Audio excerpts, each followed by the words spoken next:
So games have rules, they have strategy, they have payoffs, and they have outcomes. So if you've ever played Monopoly, you know Monopoly has rules, right? You roll the dice, you take turns rolling the dice, you move the number of squares that are on there.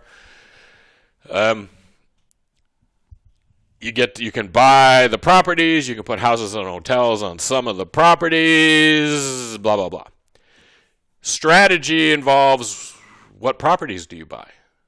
There are some properties that Monopoly players don't think are worth very much. There are some that are really worth it.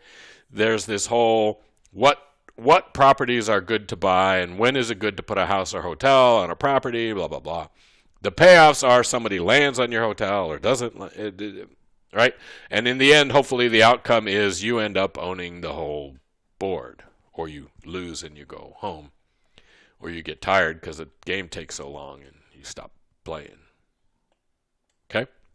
But rules, strategy, payoffs, outcomes. The most commonly cited game is something called the Prisoner's Dilemma. And it's a game that you see on television all the time. If you watch these procedural crime dramas, NCIS, or what are some of the other ones? CSI or something. Okay?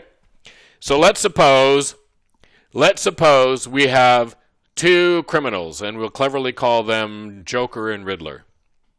And the police are pretty sure that they committed this crime, but they don't have any evidence. All right? So I just know that you committed this crime. We know you did it. But we don't have any evidence. We can't take you to trial because we don't have any evidence. So we pull you in. We don't let you sit in the same room together. If we let you sit in the same room together, you're going to collude, right? You're going to work together. There's a reason why we don't let you talk to each other during a test. Yes, your scores would go up if we let the students in the room talk to each other. That's the problem we have during coronavirus time, where everything was online. Students were getting together in Zoom chats and taking their exams together, and that sort of helps with scores. Okay? So these two guys, we separate them out. We put them in separate rooms with separate people asking them questions so that they do not know what their opponent is doing. Remember, von Neumann, to win at poker, the winning side is the one that has the best information about what the other people are doing.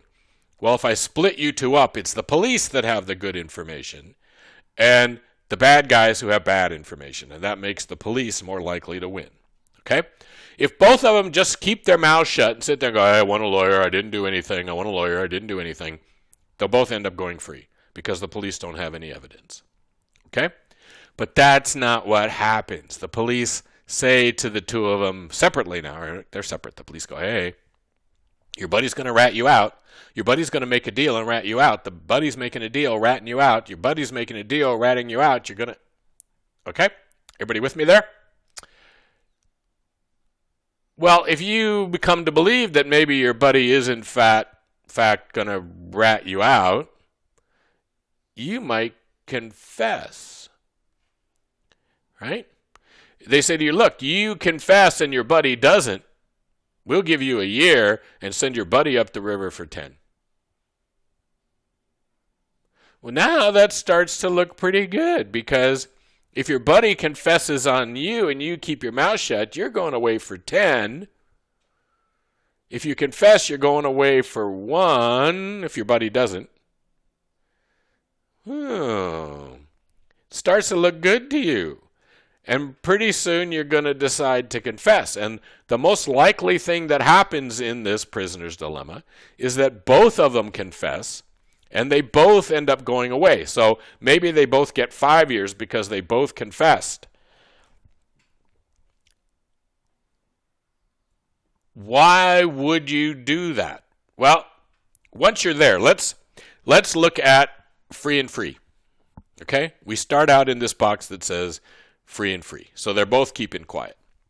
If I'm the Joker and I move from this box to this box, Yeah, I'm going to go away for a year, but my buddy's going to go away for 10. But if he moves me this way, I'm going away for 10. So my options are, right? Do I think he's going to keep quiet? What's the, right?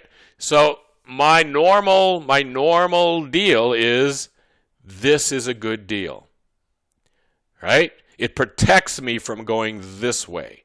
If I go this way, I can't go that way. That box is now out. Okay? So I've taken 10 years off the table. So I accept 1 year, which is better than 10 years, which isn't as good as free, but 1 year is better than 10. So I choose to go this way. Meanwhile, this guy over here makes the same choice. Riddler's blue, right? He sees 1 versus 10. He's going to go this way.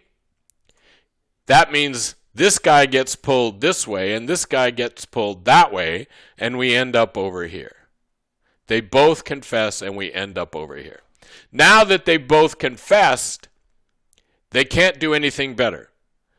To go this way, Riddler's choice is to go that way. That makes him worse off. Joker's only choice is to go that way. That makes him worse off.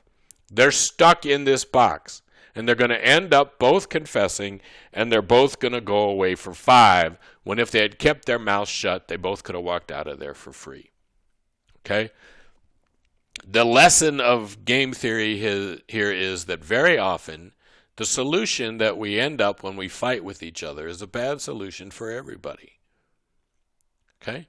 When we go and we beat up on each other and we were mean and nasty and whatever to each other, the solution there is way worse than if we cooperated, if we work together. Okay? A lot of modern game theory comes from this guy named John Nash. There's a movie about him. It's a totally made-up movie. Most of what's in there isn't at all real. But it's a fun movie. And, you know, the people in that movie don't look anything like the real guys. So a lot of, beautiful people running around that movie. But The Beautiful Mind is a movie of John Nash. Highly fictionalized movie about this guy, John Nash. He put a name to this.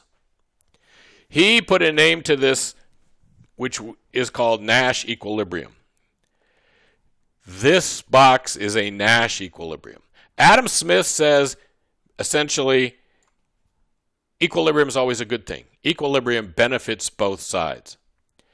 In this prisoner's dilemma, we're at equilibrium in that box because nobody can make themselves better off by moving, but it's bad. Nash equilibrium just means we're in a position where nobody can improve by changing their position. In normal supply and demand, you can't improve your position by moving. You're at equilibrium, but that's a good outcome. Nash proved that equilibriums exist that could be bad for everyone. That you can't improve it, but it's bad. It's a Nash equilibrium. Okay? And he also tells us about dominant strategy. The dominant strategy is the most likely strategy, most likely outcome.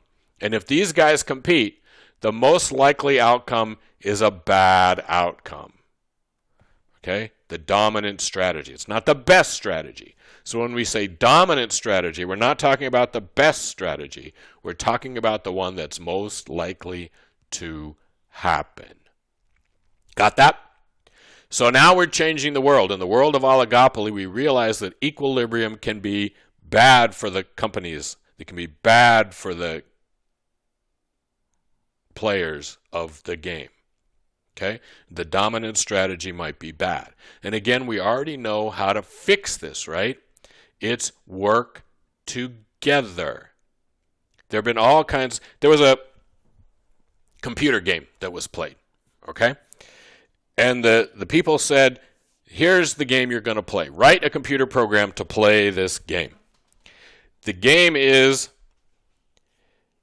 that two people walk up to each other and they have brown paper bags in their hands. That brown paper bag could be full or the brown paper bag could be empty. And you swap bags.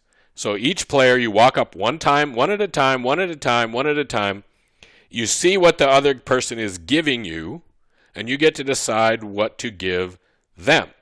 So you could, right, 1,000 times you're trading these bags, and you could be giving somebody something or not giving something. But you can't see what you're getting before you decide what to give.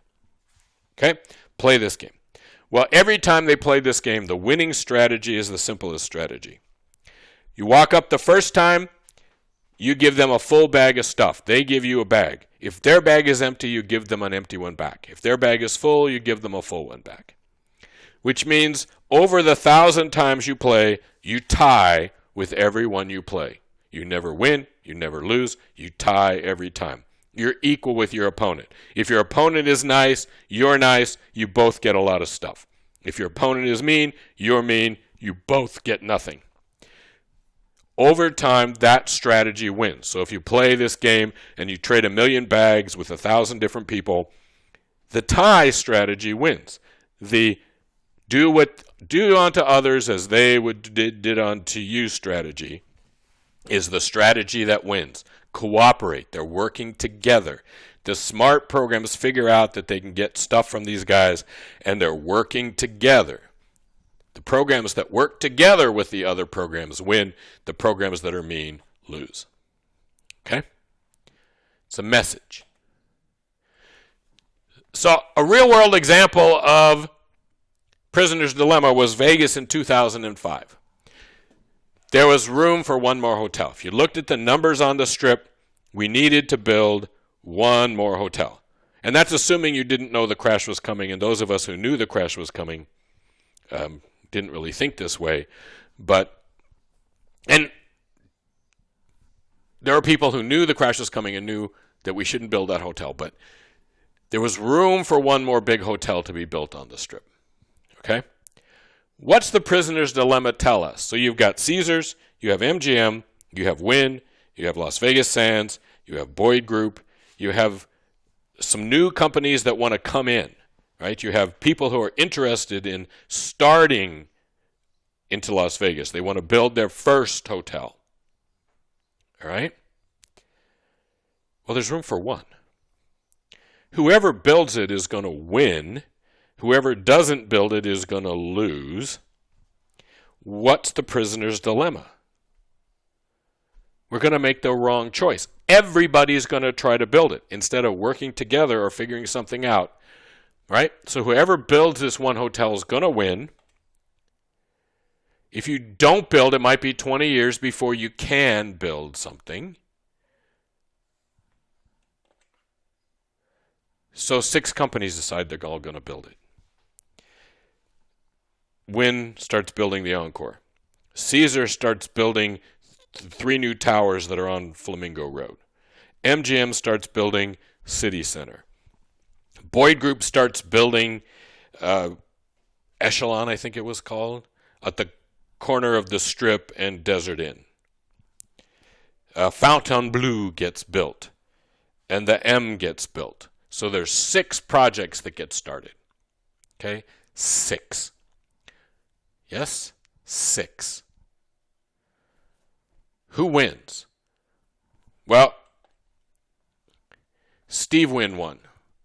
Steve Wynn turns out not that nice a person, not exactly a role model, but really smart and smarter than the other guys who were running hotels at the time. Because he built it first and he financed it best. He did the best job of creating a financial structure for that hotel. And he won. The Encore was easily the right property out of that. Caesars finished off those towers and then left them empty for years. Didn't even finish off the insides. They finished out the outsides, but they didn't need the rooms, and so they didn't spend the money to finish the insides. It was years before they finished the insides of those things.